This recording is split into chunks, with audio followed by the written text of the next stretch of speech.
Okay, we are on the hot springs by Colorado River, Hoover Dam. This is, those are hot springs. And you can see the water coming down the rocks over there. It's pretty warm. It's pretty good. Some people actually go inside those little pools. So she's standing right there. And you can see the water coming out of the rocks.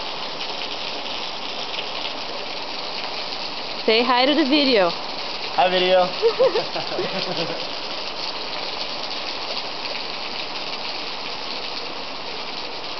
Not bad, huh?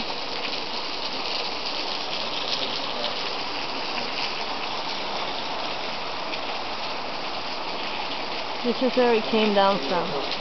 All the way over there.